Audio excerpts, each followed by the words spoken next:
తెలుగు వాళ్ళని ఇంటర్వ్యూ అని మన తెలుగు అన్న మనందరికీ తెలుసు ఉదయకృష్ణ అన్న. ఎందుకంటే ఆ అన్నని ఎందుకు పిలుస్తున్నా అంటే మాట్లాడినప్పుడు డైరెక్ట్ ఫస్ట్ టైం ఇదే నేను మిమ్మల్ని కలవడం యాక్చువల్లీ. సో చాలా విషయాలు తెలుసుకుందాము. నేను ఇంటర్వ్యూ తీసుకున్నప్పుడు జనరల్గా చాలా మందితో తీసుకున్నప్పుడు అస్సలు నేను ఫంక్ అవ్వను, కానీ కొంచెం ఓవర్ ఎక్సైట్ అవుతున్నాను అన్న నిజంగా. ఇది నా లోపల నేను చెప్తున్నా, మీకు అర్థమవుతుంటుంది ఇప్పటికే. I'm very happy. ఆల్రెడీ మనందరికి తెలుసు మళ్ళీ ఇంటర్వ్యూ దాకా వచ్చాడు, అసలు ఎలా ప్రిపేర్ అయ్యాడు ఏంటి, లాస్ట్ టైంకి ఇప్పటికి డిఫరెన్స్ ఏంటి అవన్నీ కూడా మనం తెలుసుకుందాము. Hi, congratulations. Thank you Vinay. First of all నీకు కూడా నేను అప్రిషియేట్ చేయాలి నిన్ను కూడా, ఎందుకంటే తెలుగు కమ్యూనిటీలో కోచింగ్స్ గురించి, ప్రిపరేషన్ గురించి, పిల్లల కెరీర్ గురించి చాలా తక్కువ గైడెన్స్ అనేటువంటిది అవైలబుల్ ఉంది. సో నువ్వు దాన్ని రైట్ ఫ్రమ్ సాఫ్ట్వేర్ దగ్గర నుంచి తీసుకోవచ్చు, కానీ సివిల్ సర్వీసెస్ వరకు సో అన్నీ నువ్వు పిల్లలకి గైడ్ చేస్తూ కెరీర్ని ఒక ఎస్టాబ్లిష్ చేయడానికి నువ్వు గైడెన్స్ ఇవ్వటం అనేది చాలా అభినందనీయ విషయం. Thank you. Yeah, so yes. Last టైంకి ఇప్పుడు అంటే ఇంటర్వ్యూ ప్రిపరేషన్, లాస్ట్ టైం మీరు ఇంటర్వ్యూ వరకు వచ్చారు, ఆల్రెడీ థర్డ్ టైం ఇంటర్వ్యూకి, ఏంటి డిఫరెన్స్? సో ఫస్ట్ టైము నేను రాసినప్పుడు మెయిన్స్ అన్ని పేపర్స్ కంప్లీట్ చేయలేకపోయా, 200 మార్క్స్కి పైగా వదిలేయటం జరిగింది. సెకండ్ టైం రాసినప్పుడు అన్నీ ఫిల్ చేశాను, కానీ కొంచెం ఇంకొద్దిగా నా బెటర్ పొటెన్షియల్ ఇంకా ఉందనిపించింది. అప్పుడు నా పొటెన్షియల్ తగ్గట్టు నేను ఇచ్చాను అనిపించాను. సో ఈసారి ఎఫర్ట్స్ పెట్టాను, నా ఫుల్లెస్ట్ పొటెన్షియల్ని ఇవ్వడం జరిగింది. ఇక్కడ కూడా కొన్ని 1-2 క్వశ్చన్స్ సబ్ స్టాండర్డ్గా రాయడం జరిగింది, కానీ బట్ ఈసారికి అప్పటికి చేంజ్ చేయడం ఏంటంటే ఈసారి ఎక్కువ నేను ఆప్షనల్ మీద ఎక్కువ ఎంఫసిస్ చేయడం జరిగింది. So this is my third interview. So ఈ థర్డ్ ఇంటర్వ్యూకి వచ్చిన దానికైతే అసలు ఇంటర్వ్యూ అంటే ఫియర్ అనేది పోయింది. It is very casual talk with senior officers అన్నట్టు అయిపోయింది. ఫస్ట్ ఇంటర్వ్యూ అప్పుడు కొద్దిగా నెర్వస్నెస్ ఉండేది, అప్పుడు 171 ఏమో స్కోర్ వచ్చాయి. సెకండ్ టైం 182 వచ్చాయి. ఈసారి ఇంకా ఐఎమ్ ఎక్స్పెక్టింగ్ రావాలి, 200+ రావాలి. So by God's grace. So ఈ చేంజెస్ అంటే కంటెంట్లో ఎక్కువ, అంటే ఎగ్జామ్ అప్రోచ్లో చేంజ్ ఏం చేయలేదు, కానీ కంటెంట్ని ఎన్రిచ్ చేశాను ఈసారి. And the confidence that I was carry, earlier rank రానప్పుడు ఉన్న కాన్ఫిడెన్స్ ఇప్పుడున్న కాన్ఫిడెన్స్ డిఫరెన్స్ అనేటువంటిది ఉంది. So these are the major changes ఈ అటెంప్ట్కి అయితే. జనరల్గా నేను ఒక 4-5 డేస్ నుంచి ఇక్కడ ఒక 30 మెంబర్స్ దాకా మీట్ అయ్యాను. ఐఐటిఎన్స్ అంటే మాకు ఎన్వైర్న్మెంట్ ఉంటుంది, మేము ర్యాంక్ క్రాక్ చేయగలుగుతామని ఒక క్యాండిడేట్ మాట్లాడారు.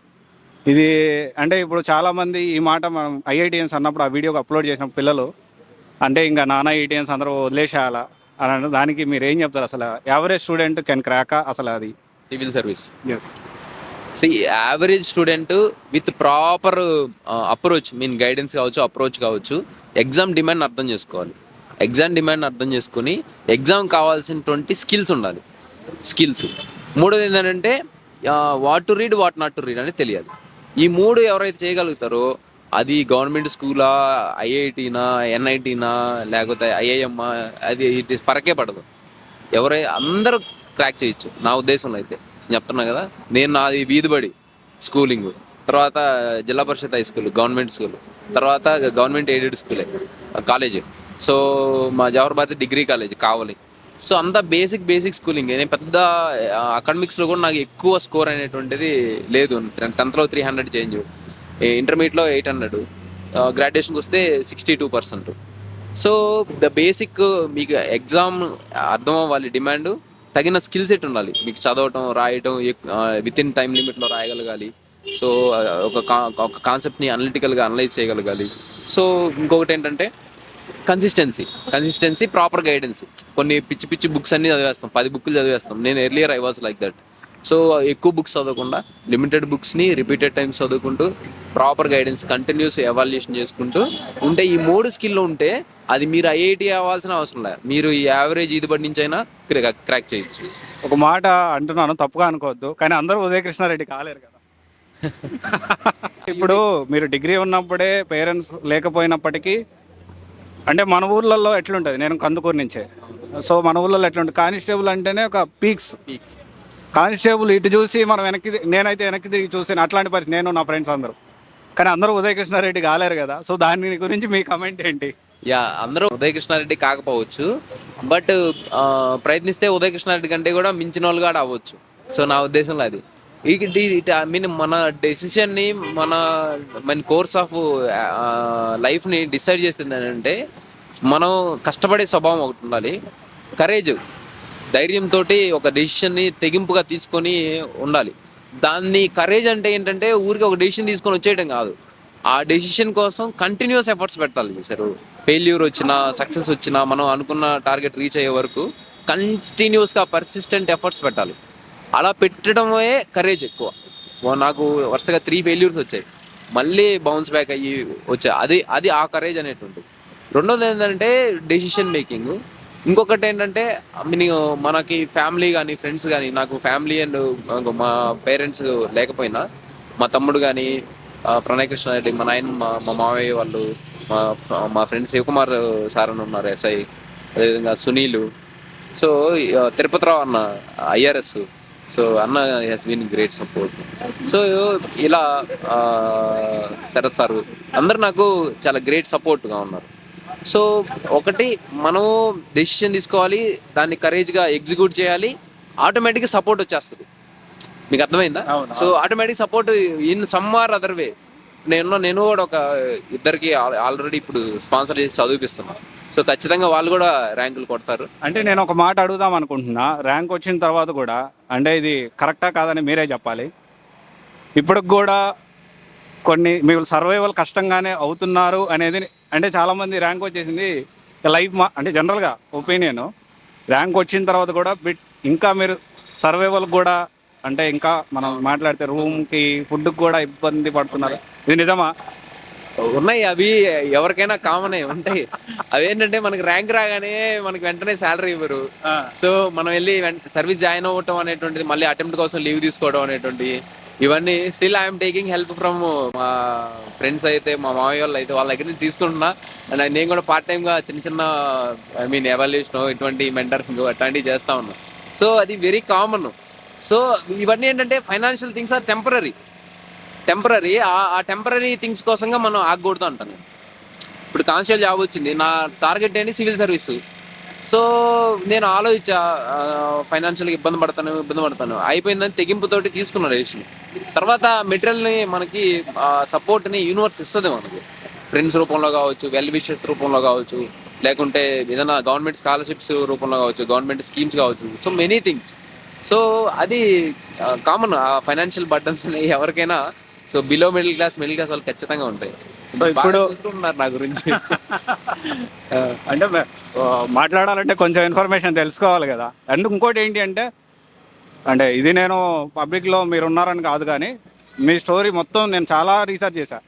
ఎక్కడ మీరు డిగ్రీ మొదలుపెట్టారు, ఎక్కడ కానిస్టేబుల్, తర్వాత అక్కడి నుంచి మీరు మళ్ళీ రిజైన్ చేసి మళ్ళీ మీ నాయనమ్మ గారికి చెప్పకుండా జాబ్ ఉందని చెప్పి మేనేజ్ చేసుకుంటూ తినక ఇవన్నీ కొంతవరకు రీసెర్చ్ చేశాను. నాకు గూజ్బంప్స్ వచ్చాయి, అది నేను వీడియోలో కూడా చెప్పాను యాక్చువల్లీ. అయితే ఇప్పుడు ఇంటర్వ్యూ క్వశ్చన్స్ చూసుకుంటే, ఎలాంటి ఇంటర్వ్యూ క్వశ్చన్స్ ఇప్పుడు అడిగారు? ఇప్పుడు ఫస్ట్ పోగానే ఒక పెద్ద ఏంటి బండరాయి ఎత్తునేసినట్టుగా ఫేమస్ డ్రామా ఫెస్టివల్ ఒకటి చెప్పు అన్నారు. సో అంటే నా డ్యాప్లో ఉండింది అది. సో నాకు వెంటనే సడన్గా గుర్తు రాలేదు. So I don't know sir అన్న. ఓకే, నో ప్రాబ్లం అని చెప్పి తర్వాత పోలీస్ గురించి అడిగారు, పోలీసు కానిస్టేబుల్, దానిలో ఉన్న కెరీర్ ఛాలెంజెస్ వాటి గురించి అడిగారు. తర్వాత Andhra Pradesh left wing extremism face చేస్తుంది, దాన్ని ఎలా ట్యాకిల్ చేసింది ఆంధ్రప్రదేశ్, యునైటెడ్ ఆంధ్రప్రదేశ్, దాని గురించి అడిగారు. తర్వాత కోస్టల్ సెక్యూరిటీ కానిస్టేబుల్గా చేశాను నేను. సో ఆ కోస్టల్ సెక్యూరిటీ ఇండియాలో ఫేస్ చేస్తున్నటువంటి ఫంక్షనల్ ఛాలెంజెస్ ఏంటి ఇప్పుడు అని చెప్పేసి అడిగారు. తర్వాత వస్తే ఒక యూనిక్ క్వశ్చన్ ఒకటి అడిగారు, ఆంధ్రప్రదేశ్లో ఎటువంటి ఒక 10 కర్రీస్ నేమ్ చెప్పండి, దాన్ని ఒక దాలు అంటే పప్పుతోటి తయారు చేస్తే ఒక 10 రకాల డిషెస్ పేరు చెప్పమన్నారు. సో ఐ సైడ్ 7-8 ఏమో చెప్పాను. తర్వాత ఓకే, నో ప్రాబ్లం అని చెప్పారు. తర్వాత వస్తే ఇంకా ఒక టాప్ 3 కంట్రీస్ లాటిన్ అమెరికా నుంచి, తర్వాత యూరోప్ నుంచి అండ్ ఆఫ్రికా నుంచి పిక్ చేసుకోమన్నారు. సో నేను 3 కంట్రీస్ని పిక్ చేసుకుని వాటి గురించి చెప్పమని చెప్పారు. దాని తర్వాత వస్తే ఎకానమీ గురించి అడిగారు. సో ఎకానమీ, ఆర్బీఐ ఈరోజు ఎస్టర్డే రెపో రేట్ని తగ్గించడం జరిగిందనమాట. సో ఆ రెపో రేట్ తగ్గించడం వల్ల ఏమవుతుంది, తర్వాత PFMS public finance management system, దాని గురించి క్వశ్చన్స్ అడగటం జరిగింది. దాని తర్వాత వచ్చినట్లయితే నాగార్జునుడు గురించి అడగటం జరిగింది. సో గౌతమ బుద్ధ బుద్ధిజంకి నాగార్జునకి ఉన్నటువంటి రిలేషన్ ఏంటి అనేటువంటి. తర్వాత స్టేట్ ఫైనాన్సెస్లో సెంట్రల్ డెవల్యూషన్ ఆఫ్ ఫండ్స్ అనేటువంటివి ఎలా మిస్యూజ్ అవుతున్నాయి, వాటిని ప్రివెంట్ చేయడానికి గవర్నమెంట్ ఏం చేసింది అని అడిగారు. సో తర్వాత బడ్జెట్ అవుట్లే గురించి అడిగారు. బడ్జెట్ అవుట్లేలో సోషల్ సెక్టర్ స్కీమ్స్కి బడ్జెట్ అవుట్లే ఎంత ఇచ్చారు అనేటువంటిది అడగటం జరిగింది. దీని తర్వాత ఓవరాల్ ఇవే క్వశ్చన్స్ అడగడం జరిగింది. Mostly DOF and opinion based questions and today's current affairs based questions అడగడం జరిగింది.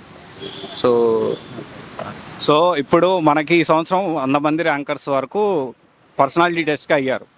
లాస్ట్ ఇయర్ చూసుకున్న 100 అప్రాక్సిమేట్లీ 43 ర్యాంకులు ఏమో వచ్చినాయి. సో ఇప్పుడు ఒక 3-4 డేస్ నుంచి మాట్లాడుతున్నప్పుడు కొంచెం హిందీ ప్రాబల్యం ఉందా అనే విధంగా క్వశ్చన్ మార్క్. అంటే ఎక్కువ యూపీ, బీహార్, నార్త్ వాళ్ళకి ఎక్కువ ర్యాంక్స్ వస్తున్నాయి. దీని గురించి మీ ఒపీనియన్? యాక్చువల్గా హిందీ బెల్ట్ నుంచి అప్లికేషన్స్, నెంబర్ ఆఫ్ అప్లికేషన్స్ ఎక్కువే ఉంటాయి. సో అబ్వియస్లీ వాళ్ళు ఫైనల్ లిస్ట్లో కానీ ఇంటర్వ్యూ లిస్ట్లో కానీ వాళ్ళు నెంబర్ ఎక్కువ ఉంటుంది. బట్ మన ఏపీ, తెలంగాణ తెలుగు స్టేట్స్ నుంచి ఉన్నటువంటి వాళ్ళ అప్లికేషన్స్ రిలేటివ్లీ హిందీ వాళ్ళతో పోలిస్తే తక్కువ ఉంటుంది. కానీ ఇంకోటి ఏంటంటే ఫైనల్ లిస్ట్లో మన వాళ్ళు బాగా రాకింగ్ చేస్తారు, మంచి ర్యాంకులు తీసుకొస్తారు, చేయడం జరుగుతుంది, బాగా కష్టపడటం అనేటువంటిది ఉంటుంది. బట్ ఇంకా తెలుగు స్టేట్స్ పీపుల్ ఇంకా అవేర్నెస్ ఇప్పటికీ వచ్చింది. బట్ ఏంటంటే వాళ్ళకి అప్రోచ్ ప్రాపర్గా తెలియట్లా, ఏం చదవాలి, ఎలా చదవాలి, ప్లస్ కోచింగ్ అనేటువంటిది దానికి సంబంధించి ఎలా యూటిలైజ్ చేసుకోవాలి, లేకపోతే ఆ కోచింగ్ లేకుండా చదవాలంటే ఎలా చేయాలి. సో ఈ అవేర్నెస్ ఇంకా ఇంప్రూవ్ అవ్వాలి. సో మీలాంటి ఛానల్స్ ఎఫర్ట్స్ పెట్టడం, సో నేను కొన్ని యూట్యూబ్ ఛానల్స్, అఖిల్ బుద్ధి గారు, సో ఇలా కమ్యూనిటీ గ్రో అవుతుంది ఇప్పుడిప్పుడే. ఇప్పుడు అంతకుముందు మనం చూసినట్లయితే మేము ప్రిపరేషన్ స్టార్ట్ చేసినప్పుడు ఏ మెంటర్షిప్ అయినా ఏ వీడియో అయినా లేకుంటే ఏ యూట్యూబ్ టెలిగ్రామ్ ఛానల్స్ అయినా అన్నీ హిందీ వాళ్ళే ఉండేవి. వాళ్ళ మెటీరియల్స్ కానీ లేదంటే ఏదైనా మీటింగ్ పెట్టినా స్ట్రాటజీస్ సంబంధించి మొత్తం హిందీలో మాట్లాడేవాళ్ళు. సో ఇప్పుడు అది తగ్గుతూ వస్తుంది. మన వాళ్ళకి కూడా కమ్యూనిటీ బిల్డ్ అవుతుంది. సో యూట్యూబ్ ఛానల్స్ కావచ్చు, ర్యాంకర్స్ కావచ్చు, టెలిగ్రామ్ ఛానల్స్ కావచ్చు, సో ఇలా గ్రో అవుతుంది అనమాట. సో ఈ గ్రో అవ్వేదాన్ని మన తెలుగు స్టేట్స్ వాళ్ళు అందిపుచ్చుకొని వాళ్ళ అవేర్నెస్ని ఇంక్రీజ్ చేసుకొని ఎక్కువ ఎఫర్ట్స్ కనుక ఇస్తే ఈ ఎగ్జామ్ని ఈజీగానే క్రాక్ చేయొచ్చు. అంటే ఈజీ ఇన్ ద సెన్స్ నేనేం చెప్తానంటే ప్రాసెస్ మనకు తెలిసినప్పుడు, అంటే ఎఫర్ట్స్ కూడా పెట్టాలి. ఎఫర్ట్స్ ఇన్ ద సెన్స్ మనం 1000 మైళ్ళు వెళ్ళాలి. సో 1000 మైళ్ళు నడవాల్సిందే. నడవటం అనేది శ్రమ అనుకోకూడదు, ప్రిపరేషన్ శ్రమ అనుకోకూడదు, ఇష్టంగా చేయాలి, ప్యాషన్తో చేయాలి. సో అలా చేస్తే మనకు ఆటోమేటిక్గా ఈజీగానే మనం ఇంకా ఇక్కడ వరకు రావచ్చు. ఆ హిందీ డామినేషను ఏంటి, తమిళ డామినేషను, తెలుగు డామినేషను అట్లానే కంటే కూడా so we are all Indians. But ఏంటంటే ఏ స్టేట్ వాళ్ళు ఆ కల్చర్కి దగ్గరగా ఉంటారు కాబట్టి ఈ వర్డ్స్ వస్తూ ఉంటాయి. Nevertheless everybody coming from the hinterland of India and centre part of India and southern part of India. So everybody అంటే ఇంటర్వ్యూలో అలాంటి ప్రభావం ఏమైనా ఉంటుందా? అస్సలుకి ఉండదండి, అసలు మిత్. ఇంటర్వ్యూలో మిత్ ఏంటంటే మీకు ఫ్లూయెంట్ ఇంగ్లీష్ రావాలి, అవసరం లేదు. ఫ్లూయెంట్ ఇంగ్లీష్ అసలు అవసరం లేదు. కాకపోతే ఉంటే ఏంటంటే okay, that shows that your prowess అంటే మీ స్కిల్ దాంట్లో ఉందని అర్థమవుతుంది. అంతేగాని నేను మాట్లాడే ఇంగ్లీష్ చాలా బేసిక్ ఉంటుంది. సో నేను మాట్లాడి లాస్ట్ ఇయర్ కూడా మాట్లాడే, అంతకు ముందు ఇయర్ కూడా మాట్లాడే. బట్ మంచి మార్క్స్ అయితే గెయిన్ చేశారు కదా. గెయిన్ చేసి అదే content is the king, personality is the king. So అంటే మన దగ్గర కంటెంట్ ఉండాలి, మన పర్సనాలిటీ రైట్గా రిఫ్లెక్ట్ అవ్వాలి. అంతేగాని ఇప్పుడు వాళ్ళకి ఇంగ్లీష్ మాట్లాడే వాళ్ళకి కావాలంటే ఆక్స్ఫర్డ్ నుంచి తీర్చుకుంటారు. అదేవిధంగా వాళ్ళకి ఇంగ్లీష్ కావాలనుకుంటే EFLU English and foreign language university ఉంది, అక్కడికి వెళ్ళి తీసుకొస్తారు. దే వాంట్ ద పీపుల్ ఎవరైతే ఒక కాంటెక్స్ట్ని ఖచ్చితంగా అర్థం చేసుకుంటారో, ఎవరైతే ఒక కాంటెక్స్ట్ని లేకుంటే ఒక ప్రాబ్లమ్ని ప్రాపర్గా అర్థం చేసుకుని దాన్ని సొల్యూషన్ ఇవ్వగలుగుతారో వాళ్ళు కావాలి. రెండోది ఏంటంటే ఎవరైనా ఇవ్వగలిగే వాళ్ళు కాదు, మళ్ళీ వాళ్ళకి ఎవరు కావాలి, ఇంటిగ్రిటీ ఉండాలి. ఇంటిగ్రిటీ, మంచి పర్సనాలిటీ అనేటువంటివి ఉండాలి, లీడర్షిప్ స్కిల్స్ అని, ఆర్టికులేషన్, ఇటువంటివి అన్నీ ఉండాలి. సో ఈ ట్రేడ్స్నే వాళ్ళు బోర్డు మనల్ని అడిగే క్వశ్చన్స్లో ఎక్స్ప్లోర్ చేస్తారు. అంతేగాని లాంగ్వేజ్ అనేటువంటిది doesn't matter actually. Okay. So ఇప్పుడు మన వాళ్ళు యూపీఎస్సీ కోసం ప్రిపేర్ అయ్యే వాళ్ళు కోచింగ్ తీసుకుంటే బాగుంటుందా, సెల్ఫ్గా అయినా క్రాక్ చేయొచ్చు? ఎందుకంటే ఇప్పుడు కోచింగ్ తీసుకోవడం అనేది కొంచెం కాస్ట్లీ అయిపోయింది. దాని గురించి కోచింగ్ తీసుకోవడం కాస్ట్లీ అయ్యింది. నేను ఢిల్లీ వచ్చినప్పుడు 1,86,000 ఒకటే అమౌంట్ పే చేయాలంటే 4-5 చోట్ల అప్పు తీసుకొచ్చి పే చేయడం జరిగింది. సో బట్ ఏంటంటే ఇప్పుడున్న సినారియోలో కోచింగ్ తీసుకోకుండా చదవచ్చు, కోచింగ్ తీసుకునైనా చదవచ్చు. But the only difference is that ఈ ఎగ్జామ్ డిమాండ్ ప్రాపర్గా అర్థం చేసుకున్నాం అనుకోండి, చేసుకున్న తర్వాత మీకు ఇందా చెప్పే స్కిల్స్ అనేటువంటి అవసరం. ఆ స్కిల్స్ మీకు ఉన్నాయనుకోండి మీ సొంతంగా చేయొచ్చు. మీ స్కిల్స్ లేవనుకోండి అబ్వియస్లీ మీరు కోచింగ్ జాయిన్ అవ్వాల్సి ఉంటుంది. ఇప్పుడు నేను క్వాంటిటీ ఆప్టిట్యూడ్ ఎప్పుడో నేను 10th క్లాస్లో మ్యాథ్స్ 10th క్లాస్లో వదిలేశాను. తర్వాత కాంపిటేటివ్స్ ప్రిపేర్ అవ్వాలనుకున్నప్పుడు నేనేం చేశాను, మళ్ళీ క్వాంటిటీ ఆప్టిట్యూడ్ వేరియస్ కోచింగ్ సెంటర్లో కట్టి జాయిన్ అయ్యి నేర్చుకొని నా స్కిల్స్ ఇంప్రూవ్ చేసుకున్నాను. ఓకేనా. సో నా స్పోకెన్ ఇంగ్లీష్ స్కిల్స్ నాకు అప్ టు ద మార్క్ లేవన్నప్పుడు కొన్ని స్పోకెన్ ఇంగ్లీష్ క్లాసెస్, సీసాట్లో comprehension classes, Medhati Srinivas sir కానీ మేధా కానీ ఇట్లాంటి వాటిలో జాయిన్ అయ్యి ఎంచుకున్నాను. So it depends on individuals. ఇప్పుడు మీకు ఎగ్జామ్ డిమాండ్ అర్థమయ్యి మీకు చదవటం, నేను తెలుగు మీడియం రాశానని చెప్పి నన్ను చాలామంది అప్రోచ్ అయ్యారు. వాళ్ళందరూ ఏంటి అసలు తెలుగు మీ ఇంగ్లీష్ చదవటం రాదు. నేను స్టాండర్డ్ బుక్స్ ఇంగ్లీష్లో చదువుతాను, అదే స్టాండర్డ్ బుక్సే చదువుతాను, అదే మెటీరియలే చదువుతాను, కానీ రాసేది తెలుగులో రాస్తాను. కొంతమంది ఏంటి ఇంగ్లీష్లో చదువుతారు కానీ తెలుగు వర్డ్స్ రావు, కొంతమందికి అసలు తెలుగు వర్డ్స్ తెలియవు. సో అంటే ఆ స్కిల్ ఉండాలి. నేనేంటి ఇంగ్లీష్లో చదువుతా, తెలుగు రాస్తా, తెలుగులో చదువుతా, ఇంగ్లీష్లో రాస్తా, కానీ నాకు కంఫర్టబుల్ ఏంటంటే తెలుగు. ఇంగ్లీష్లో చదివి తెలుగు రాయటం, అవే మ్యాగజైన్స్, కరెంట్ అఫైర్ మ్యాగజైన్స్, అవే స్టాండర్డ్ బుక్స్, అవే ఎన్సీఆర్టీ. సో అంటే నా స్కిల్ సెట్ అక్కడికి ఉంది. సో నాకు ఎగ్జామ్ డిమాండ్ అర్థమైంది, స్కిల్స్ ఉన్నాయి కాబట్టి నేను ఇది చేశాను. అదే స్కిల్స్ లేని వాళ్ళు అయితే ఖచ్చితంగా కోచింగ్ తీసుకోవాల్సి ఉంటుంది. ఒకవేళ స్కిల్స్ లేని వాళ్ళు ఇంప్రూవ్ చేసుకోవచ్చు కూడా, కానీ ఇట్ టేక్స్ టైం. ఇప్పుడు నేనున్నాను, నా సివిల్ సర్వీస్ కెరీర్ స్టార్ట్ చేసిన నేను ప్రిపరేషన్ సాలిడ్గా స్టార్ట్ చేసిన దగ్గర నుంచి ఇప్పుడు నాకు ఒక 6 years పట్టింది. ఈ 6 yearsలో నేను రియలైజ్ అయింది ఏంటంటే మనం ఈ ఎగ్జామ్ రైటింగ్ స్కిల్స్ అని చాలా ఇంపార్టెంట్. ప్లస్ మనం రాసే ఆన్సరు మన అప్ టు ద మార్క్ రాస్తున్నావా లేదా అనేటువంటిది ఆ ఎబిలిటీ కూడా మనల్ని సెల్ఫ్ అసెస్ చేసుకోగలగాలి. మూడోది ఏంటంటే మెటీరియల్ అవైలబిలిటీ. సో ఈ మెటీరియల్ అవైలబిలిటీ లేదు, సో దాన్ని మనం తయారు చేసుకోవాలి. సో ఇటువంటి అన్ని వాటిని అసెస్ చేసి మనం ముందుకెళ్ళాలి. దీనికి నాకు ఎంత టైం పట్టింది, 5 to 6 years పట్టింది. అదే నాకు డైరెక్ట్గా ఇది ఈ ఎగ్జామ్ డిమాండ్ ఇది, ఈ మెటీరియల్ ఇదిగో ఇది తీసుకో ఈ మెటీరియల్ నువ్వు తీసుకో అని చదువుంటే ఒకటే. నేను ఫస్ట్ అటెంప్ట్ ఇంటర్వ్యూకి వచ్చా, అప్పుడు నేను 200 మార్కులు వదిలేసి మెయిన్స్లో వదిలేయడం జరిగింది. అప్పుడే కనుక నాకు మంచి మెంటరో లేకపోతే గైడో లేకపోతే సీనియరో లేకపోతే మెటీరియల్స్ అవైలబుల్ ఉంటే అప్పుడే అయిపోయింది. అప్పుడు నాకు 9 marksతో మిస్ అయింది. సో అక్కడ మిస్ అవటం తర్వాత గ్రాడ్యువల్గా పడిపోతూ వచ్చింది. సో ఆ విధంగా కోచింగ్ తీసుకోవటం వల్ల ఉపయోగం ఉంటుంది, కానీ అది ఎవరికి, స్కిల్స్ లేని వాళ్ళకి. ఒకవేళ స్కిల్స్ ఉంటే మీరు ఓన్గా ప్రిపేర్ అవ్వచ్చు, అది కూడా కొంత ఎక్కువ టైం పడుతుంది అట్లా. సో చూసారు కదా గైస్, యాక్చువల్లీ చాలామంది డబ్బులు లేవని, అన్న నా దగ్గర డబ్బులు లేవు, నేను అంత కోచింగ్ తీసుకోలేను, అంత ఎఫోర్డ్ చేయలేను, అలాంటి వాళ్ళకి జనరల్గా చాలామంది అంటూ ఉంటారు డబ్బులు లేకపోయినా క్రాక్ చేయొచ్చా. మీరు ఫేస్ చేసిన అది ఖచ్చితంగా చెప్పండి. డబ్బులు లేవు అనేటువంటిది అది నేను ఫేస్ చేశాను. నేను అప్పులు తీసుకుని వచ్చి కోచింగ్ సెంటర్లకి ఫీజు కట్టాను. ఇప్పుడు కూడా చాలా ఉన్నాయి, ఇప్పటికే ఉన్నాయి అప్పులు. సో తీసుకొచ్చి పే చేశాను. అయితే ఇక్కడ ఏంటంటే మనం ఫియర్ ఆఫ్ మిస్సింగ్ అవుట్ అంటారు. నేను ఫస్ట్ నేను కానిస్టేబుల్ చేసేటప్పుడు నేను సెల్ఫ్ ప్రిపరేషన్ చేద్దాము, ఢిల్లీ వద్దు అనుకున్నాను.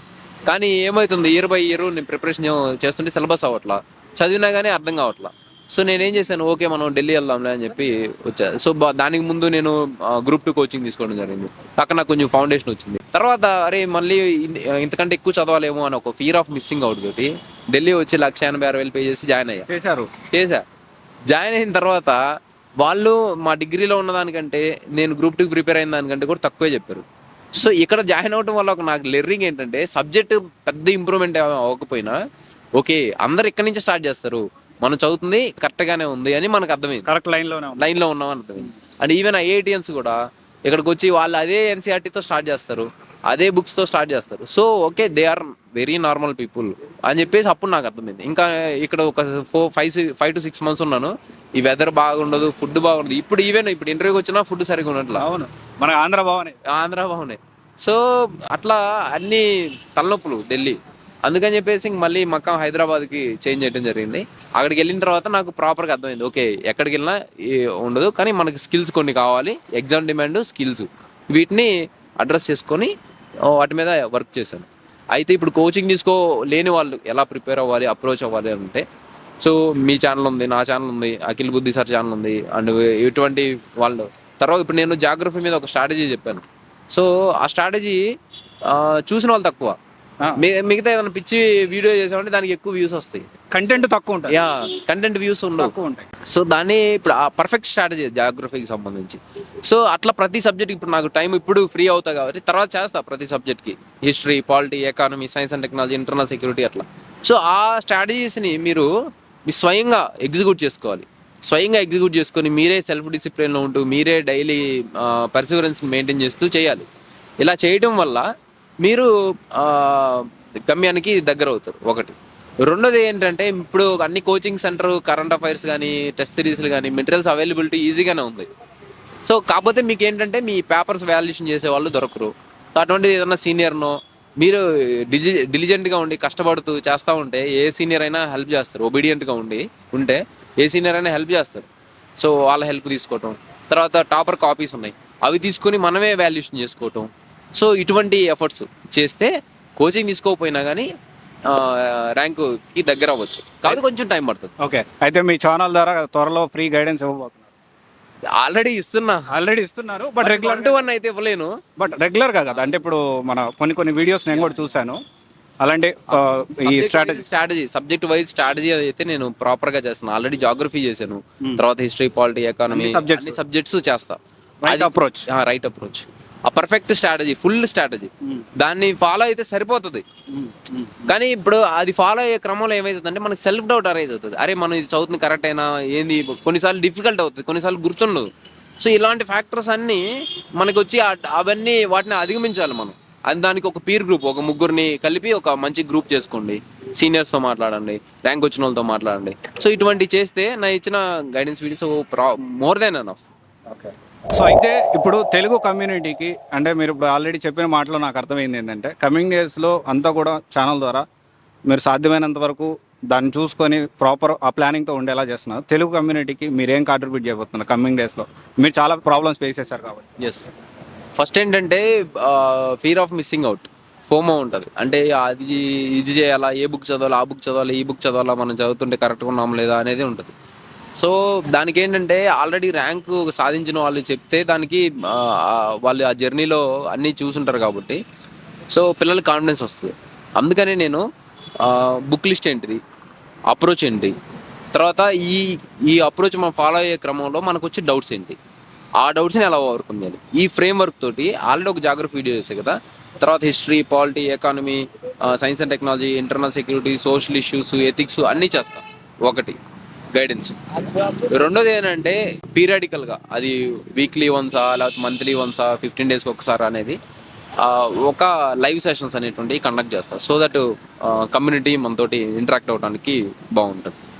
మూడోది ఏంటంటే ఎక్కడన్నా వెన్యూస్ ఉంటే వాటిల్లో డైరెక్ట్ ఇంటరాక్షన్ సెషన్స్ అనేటువంటి ఇప్పుడు ఈ మధ్య కొన్ని ఇన్స్టిట్యూషన్స్ పిలుస్తూ ఉంటారు, గెస్ట్ లెక్చర్ లేకపోతే 1-to-1 నేను ఇంటరాక్షన్స్ వాటి కోసం. అలా ఉన్నప్పుడు వాటిని నేను డైరెక్ట్గా ఉండి చేస్తాను. దాని తర్వాత అయితే ఇంటర్వ్యూ వరకు రీచ్ అయిన వాళ్ళు అయితే so I have the very good understanding about interview. So వాళ్ళకైతే నేను 1-to-1 టైం కేటాయించి వాళ్ళని షేప్ చేస్తాను. ఎందుకంటే ఫైనల్ ల్యాగ్ చాలా ఇంపార్టెంట్ అన్నమాట.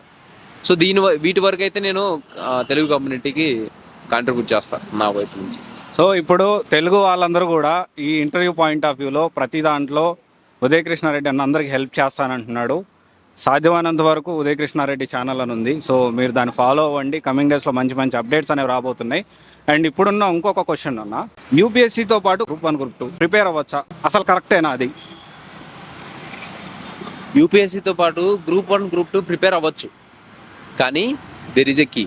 ఓకే, ఎలా అంటే ఫస్ట్ మనం యూపీఎస్సీ ప్రిపేర్ అవ్వాలి అనుకున్నప్పుడు డెడికేటెడ్గా 1 or 2 ఐటమ్స్ మాత్రం ఖచ్చితంగా యూపీఎస్సీకి సోలోలీ డెడికేటెడ్గా ఇవ్వండి.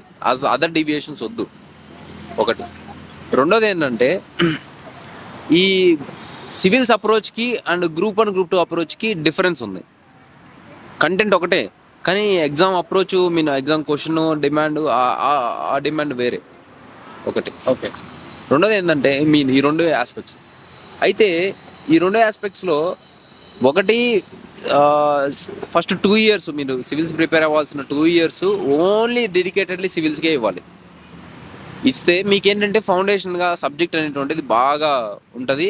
ప్లస్ ఎగ్జామ్ సివిల్ సర్వీసెస్ ప్రాపర్గా ప్రిపేర్ అయినప్పుడు ఒకటే అటెంప్ట్లో క్లియర్ చేసేదానికి ఎక్కువ అవకాశం అనేటువంటిది ఉంటుంది. రెండోది గ్రూప్ 1 గ్రూప్ 2 అనేటువంటిది ప్రిపేర్ అవ్వాల్సినప్పుడు అక్కడ ఎక్కువ ఫ్యాక్ట్ ఓరియంటెడ్ ప్రిపేర్ అవ్వాల్సి ఉంటుంది. Fact oriented. ఇక్కడ సివిల్ సర్వీస్లో అనలిటికల్ ఓరియంటెడ్ ప్రిపేర్ అవ్వాల్సి ఉంటుంది. Analytical oriented.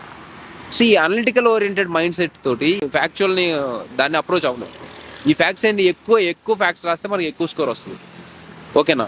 సో ఆ ఫ్యాక్ట్స్ అనేటువంటి ఇప్పుడు నేను 23 మెయిన్స్ రాసా గ్రూప్ 1, కానీ నాకు అప్పుడు రాలా, కానీ 23 సివిల్స్ రాస్తే వచ్చింది. ఓకే. సో మనకి షిఫ్ట్ అనేటువంటిది ఇంపార్టెంట్. అక్కడ ఎక్కువ చదవాల్సి ఉంటుంది. ఇన్ఫర్మేషన్ గుర్తుపెట్టుకోవాలి, రీప్రొడ్యూస్ చేయాలి. ఎక్కడో కొద్దిగా ఎక్కువ చదవాల్సి ఉంటుంది, కానీ దీన్ని ఎక్కువ అనలిటికల్గా చదవాల్సి ఉంటుంది. సో ఎవరైతే న్యూ బిగినర్స్ ఉంటారో వాళ్ళు సివిల్స్ ప్రిపరేషన్ స్టార్ట్ చేసినప్పుడే గ్రూప్ 1 గ్రూప్ 2 స్టార్ట్ చేయదు. సివిల్స్ బాగా తరోగా చదువుకోండి. కానీ ఎగ్జామ్స్ నోటిఫికేషన్ వచ్చినాయి అనుకోండి, ఈ సివిల్స్ నాలెడ్జ్తోనే పోయి రాయండి గ్రూప్ 1 ఆర్ గ్రూప్ 2 ఎగ్జామ్. అది రాసిన తర్వాత మీకు కొంత అండర్స్టాండింగ్ అనేటువంటిది వస్తుంది. సో ఖచ్చితంగా మీరు డెడికేట్గా ప్రిపేర్ అయితే సివిల్స్లో 1 or 2 అటెంప్ట్లో క్లియర్ అయిపోతుంది. 1 or 2 అటెంప్ట్స్ మోర్ దాన్ అలా. ఒకవేళ మీరు అది ఇంకా మీకు ఈ ఎగ్జామ్ డిమాండ్ అర్థం కావట్లేదు, స్కిల్స్ ఇంప్రూవ్ అవ్వట్లేదు, అన్నీ జరగట్లేదు, అప్పుడు మీరు ఏం చేయాలంటే ఈ గ్రూప్ 2 అనేటువంటి దాన్ని, గ్రూప్ 1 అనేటువంటి కొద్దిగా మీ ఓరియంటేషన్ చేంజ్ చేసుకొని చేయాల్సి ఉంటుంది. ఇది ఎవరికి కెరీర్ స్టార్టింగ్లో ఉన్న వాళ్ళకి, ఏది 21కి గ్రాడ్యుయేషన్ నుంచి బయటకు వచ్చినటువంటి ఫ్రెషర్స్ ఉంటారే వాళ్ళకి ఇది. ఇంకోటి సీనియర్ ఆస్పిరెంట్స్ ఉంటారు, అలా ఆల్రెడీ 2-3 అటెంప్ట్స్ ఇచ్చేసి సివిల్స్ ఉంటారు. వాళ్ళైతే గ్రూప్ 1 గ్రూప్ 2 కలిపి ప్రిపరేషన్ చేయొచ్చు సివిల్స్తో పాటు, కానీ కొద్దిగా ఎక్కువ లిటిల్ ఎఫర్ట్స్ పెట్టాల్సి ఉంటుంది. బ్రెయిన్ ఫాగ్ అయిపోతుంది ఆ ఫ్యాక్ట్స్ అన్ని గ్రూప్ 2కి గ్రూప్ 1ని గుర్తుపెట్టుకోవాలనుకుంటే. సో వాటిని కొద్దిగా ఎక్కువ ఎక్స్ట్రా ఎఫర్ట్స్ పెట్టి చేయాల్సి ఉంటుంది. Thank you so much. ఇప్పటికే చాలా ఇబ్బంది పెట్టాను, అండ్ థ్యాంక్ యూ, చాలా ఓపిక్గా సమాధానాలు చెప్పారు. సో గైస్, ఈ వీడియో రిలీజ్ అయ్యేటప్పటికి నాకు తెలిసి ర్యాంక్స్ వచ్చి ఉండొచ్చు. So anyway, congratulations. ఈసారి ఖచ్చితంగా మీరు ఐపీఎస్ లేకపోతే ఐఏఎస్, నాకు తెలిసి మీకు ఐపీఎస్ అంటే చాలా ఇష్టం అనుకుంటున్నాను, వస్తే బాగుండని హార్ట్ఫుల్ కోరుకుంటున్నాను. Thank you.